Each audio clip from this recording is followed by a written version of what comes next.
Good morning all of you. My name is Shikha Pandey. मैं BA द्वितीय वर्ष की छात्रा हूँ। आज का मेरा टॉपिक है भारत का राष्ट्रपति। आज हम बात करेंगे भारत के राष्ट्रपति के बारे में। उनका कार्यकाल क्या है, वेतन भत्ते, महाभियोग, अधिकार और शक्तियों के बारे में बताएंगे भारत की राष्ट्रपति। आज का मेरा टॉपिक है अनुच्छेद 52 में यह कहा गया है कि भारत का एक राष्ट्रपति होगा।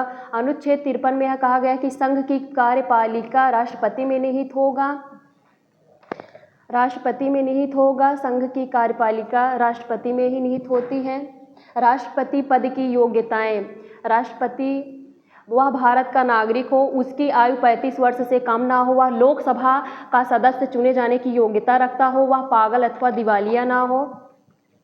राष्ट्रपति का निर्वाचक मंडल। राष्ट्रपति का निर्वाचक एकल संक्रमणीय पद पद्धति द्वारा किया जाता है। राष्ट्रपति संघ लोकसभा और राज्य संसद के दोनों सदनों द्वारा निर्वाचित सदस्य। संसद के अधिकार कार्यकाल। राष्ट्रपति का कार्यकाल 5 वर्ष होता है। यदि राष्ट्रपति राष्ट्र विरोधी कार्यों में रुचि लेता है तो उसे उसके कार्यों से पहले हटा दिया जा सकता है। राष्ट्रपति का महाभियोग। राष्ट्रपति का महाभियोग अनुच्छेद 61 में उल्लेख किया गया है।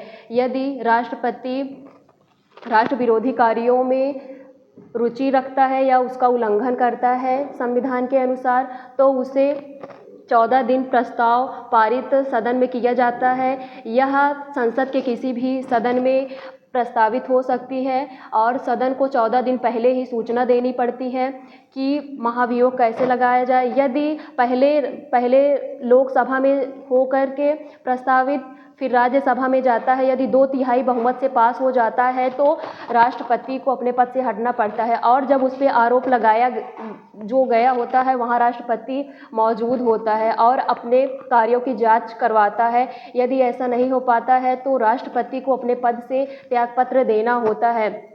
राष्ट्रपति के वेतन और भत्ते। राष्ट्रपति में 2018 को बजट होने के पेश में उसको 1,50,000 से हटकर 5 लाख कर दिया गया। उसको बिजली, पानी, कार, घर आदि ये सभी सुविधाएं मुफ्त में दी गई हैं।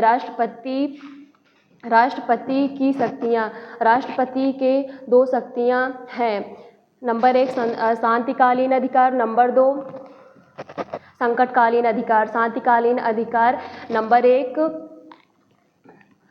एक कार्यकाली व्यवस्थापिका संबंधी अधिकार। व्यवस्थापिका शासन चलाने की शक्तियाँ।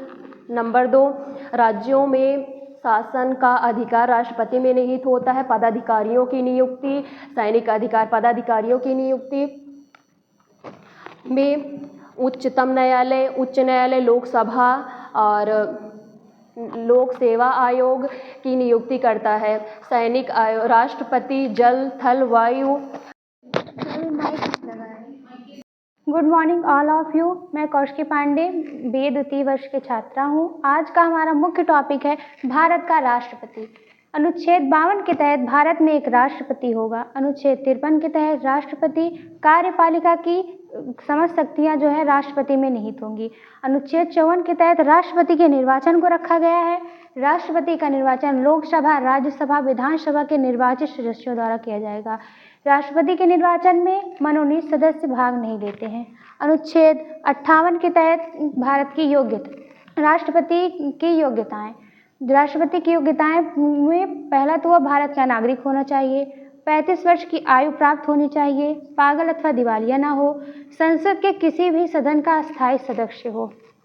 अनुच्छेद 60 के तहत भारत के राष्ट्रपति पर महाभियोग की प्रक्रिया का उल्लेख किया गया है। अनुच्छेद 61 के तहत भारत के जो राष्ट्रपति हैं उस पर महाभियोग की प्रक्रिया को लागू किया जाता है। इसके पहले उन्हें 14 दिन पहले रिट दी जाती है, जिसमें राष्ट्रपति को यह बताया जाता है उसके महाभियोग किस कारण लगेगा। यदि वह अपने जो उस पर लगाया जाता है आरोप, उसे अगर साबित कर देता है तो अपने कार्यकाल के दौरान उस पद पर बना रहेगा। यदि राष्ट्रपति अपना आरोप राष्ट्रपति पर सिद्ध हो जाता है उसका आरोप, तो उसे अपने पद से त्याग पत्र देना पड़ता है।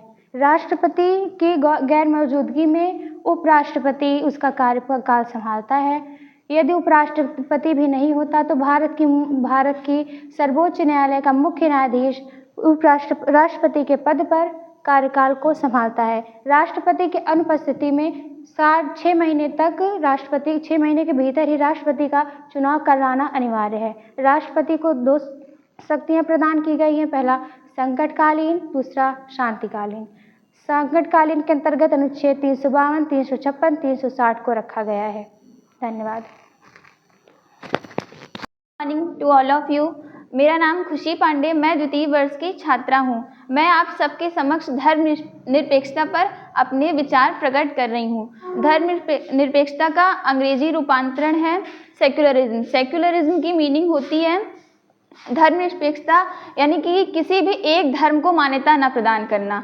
भारत में धर्मनिरपेक्षता की बात करें तो संविधान के भाग 3 25 से लेकर 28 तक हम लोग अनुच्छेद में 25 से लेकर 28 तक के सभी अनुच्छेद में हमें धार्मिक स्वतंत्रता की मान्यता प्रदान हुई है। हम किसी भी धर्म को मान सकते हैं, किसी भी धर्म का प्रचार प्रसार कर सकते हैं। हम किसी भी एक धर्म को मानने के लिए बाध्य नहीं है।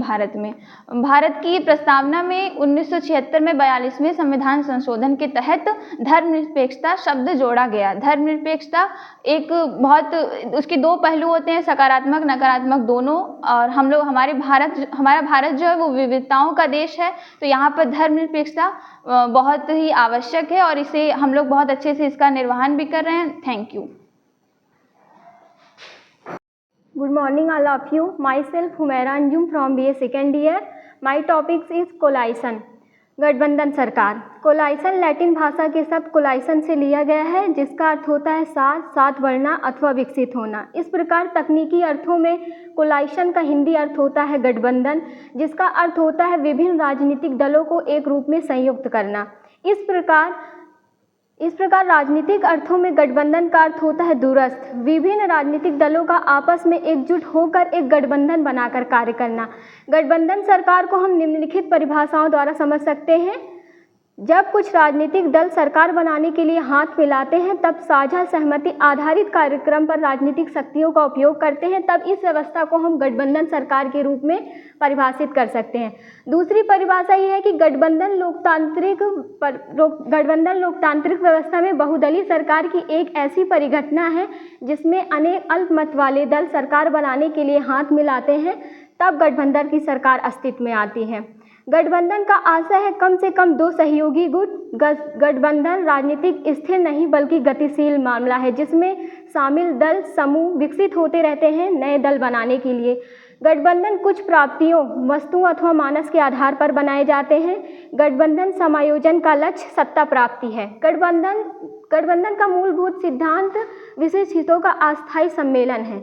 भारत में गठबंधन चुनाव से पूर्व एवं चुनाव के पश्चात बनाए जाते हैं। चुनाव के पूर्व जो गठबंधन बनाए जाते हैं वो अधिक लाभकारी होते हैं, क्योंकि ये सहभागी दलों को सामूहिक मंच प्रदान करते हैं तथा राजनीतिक सत्ता में भागीदारी बनाकर कार्य करने के लिए क्रियाशील रहते हैं। भारत में सर्वप्रथम 1979 से 1980 में गठबंधन सरकार बनी थी, जिनमें चौधरी चरण सिंह और मोरारजी देसाई थे, जो जनता पार्टी के थे। I hope you understand my topic. Thank you. Good morning all of you. My name is Muskan Gupta. मेरा आज का टॉपिक है लोकतंत्रीकरण। लोकतंत्र से ही लोकतंत्रीकरण बना है। लोकतंत्र के प्रसार की प्रक्रिया को ही लोकतंत्रीकरण कहते हैं।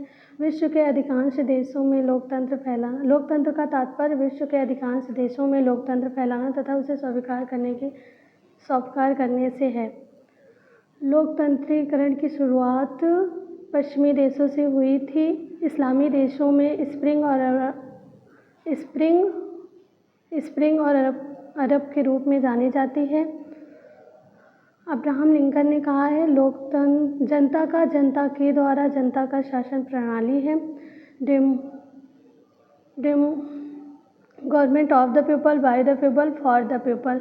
सीले के शब्द में लोकतंत्र वह शासन है, लोकतंत्र वह शासन है जिसमें प्रत्येक व्यक्ति का भाग होता है।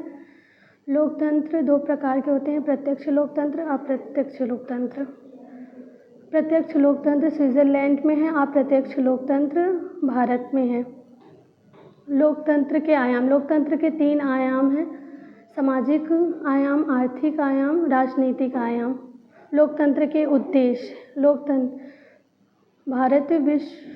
भारत विश्व का सबसे बड़ा लोकतंत्रीकरण देश है। स्वतंत्रता के पश्चात 26 जनवरी 1950 को लोकतंत्र लागू हुआ।